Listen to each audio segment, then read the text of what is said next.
Hi friends, this video shows how to fix all Wi-Fi related issues. Wi-Fi is not connecting, not working, all these issues.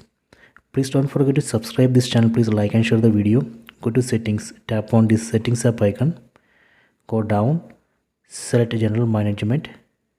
Go down, select reset. Go down.